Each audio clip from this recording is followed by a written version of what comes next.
Welcome back to Heads or Tails, journey through rival kingdoms that surrounded the time of Christ.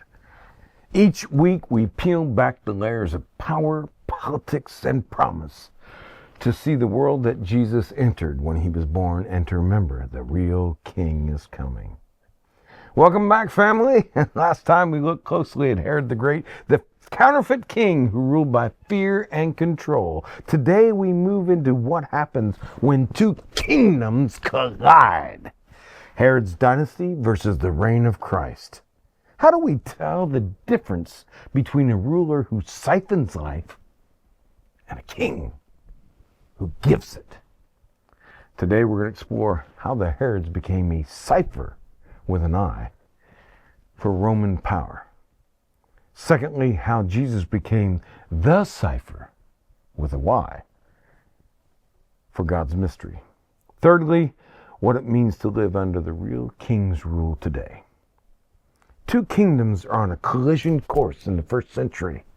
As we step into that world, Rome still rules the world, as we said earlier. The Caesars call themselves sons of God. Their propaganda promises peace through something called Pax Romana.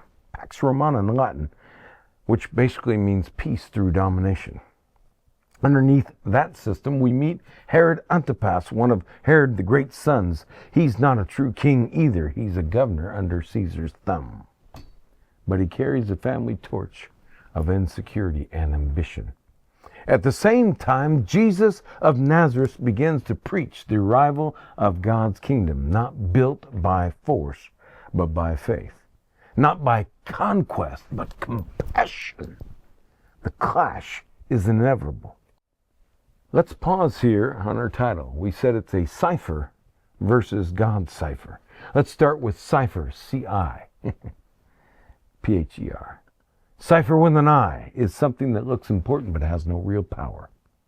A placeholder, that's Herod. A figurehead, a pawn for Rome, a symbol without any substance. Then we have a cipher with a Y. A cipher with a Y is a hidden message, something encoded that requires revelation to understand. That's Jesus, God's hidden wisdom revealed in the flesh. One cipher drains life, the other reveals life. One hides behind image, the other unveils truth. Both die, but only one rises. Herod's entire dynasty is built on illusion. He builds cities, fortresses, and temples, yet many of them aren't standing today. He kills family members to preserve a throne that even isn't his. He calls himself the King of the Jews, but serves Caesar instead of Yahweh. Herod's kingdom is an enigma. Power without peace.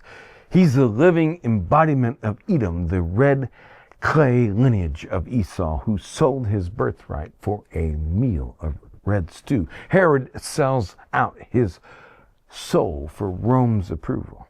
He's the antitype of Adam, trying to rebuild paradise without the presence of God. And just like the serpent in Eden, his authority comes from deception. See, I have to break it down for you a little bit. There were two sons of Isaac, and Isaac is the son of Abraham. God's people came from Abraham's family. And Isaac's two sons was Esau, the older, and Jacob, the younger. Jacob becomes Israel, from which Christ comes out of later on. But the first son is Esau, who later becomes the kingdom of Edom, and they have a terrible history of being against God's people, to the point that in the end, in the book of Revelation, Jesus is at war with Edom. And so in the language of Hebrew, you have Adam representing the clay which God breathed into to make humans.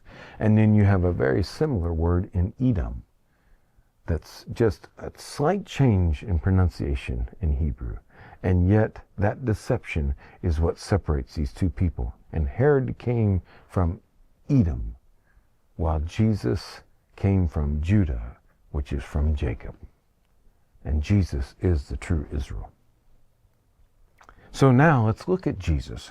Since we've looked at Herod, he has no army, He has no palace, no coin stamped with his face, yet he speaks of a kingdom not of this world, one that begins with and transformed everything without.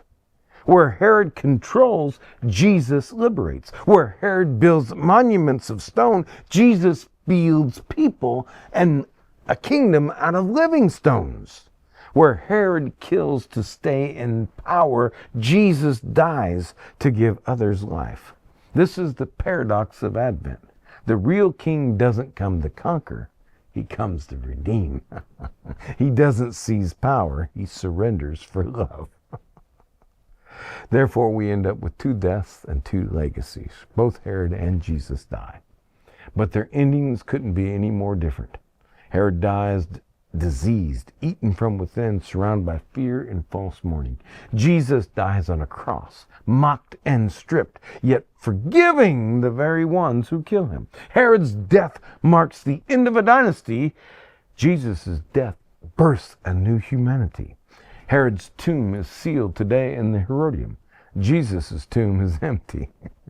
That's what separates the counterfeit from the king. And this is where it gets real.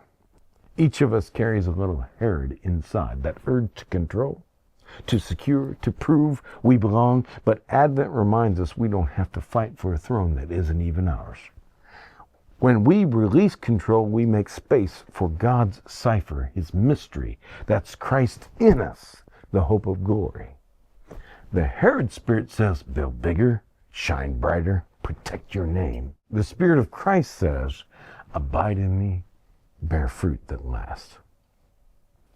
Let's sit with a couple questions this Advent season at this week. Where am I tempted in my own life to build like Herod? Through fear, control, or image? Number two, what would it look like to decode God's cipher, to see his hidden kingdom in plain sight in my everyday life? Pray this simple Advent prayer aloud.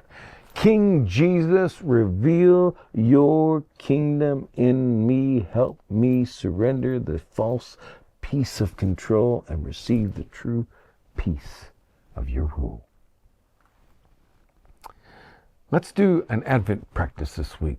Let's decode the day. Every day this week, choose one ordinary moment, a conversation, a decision, a task, and ask, what does the real king want to reveal here? Write it down. At the week's end, look back at what God has showed you. That's discipleship in motion, learning to see the real kingdom. Herod's kingdom was a cipher with an eye, empty power propped up by fear. Jesus' kingdom is a cipher with a Y, divine mystery revealed through love. Advent calls us to decode our loyalties and to live under the rule of the real king. Next time, we'll close this series with hope to cope. We'll see how Christ's resurrection doesn't end the story. No, it just begins ours.